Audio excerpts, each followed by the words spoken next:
Santa Christmas toy will play the radio.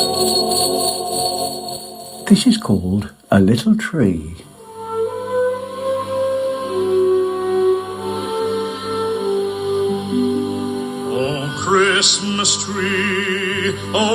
Christmas tree, how sturdy God hath made thee. Oh, Christmas tree, oh, Christmas A tree stood in a wood, a bird sat in its branches. He knew the tree wasn't feeling good by giving it sneaky glances. What's the matter, little tree? I know that you are saddened. I think that it is up to me to help your heart feel gladdened. Lovely bird, you're kind to me, but I feel oh so lonely. The thing I want is not to be, for I have one wish only. I long to be a Christmas tree with presents at my feet, and children dancing round with glee. 'Twould make my life complete. The bird said, listen, funny tree, you'd have to be uprooted. To live in town is not for me, the air there is polluted. But I will try and help you, mate, although I don't know how.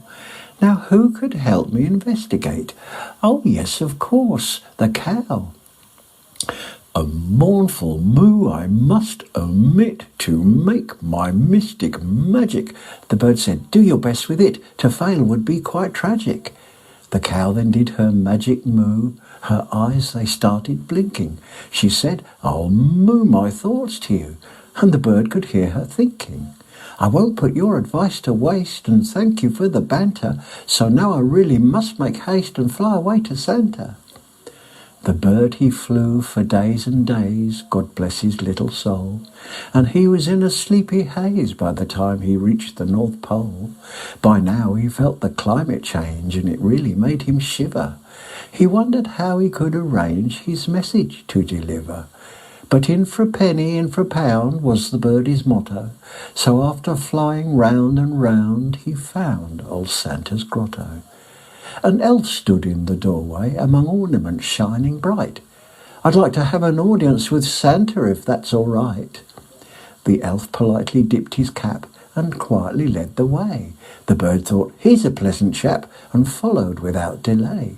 The elf called out to Santa and said, a bird has come to visit. Then Santa said, but I'm in bed. It's not quite Christmas, is it? The bird then sang a little song to soften Santa's temper. The elf said, he sometimes gets like this, but more often in November. Santa said, sorry, little bird, but I sometimes get so tired.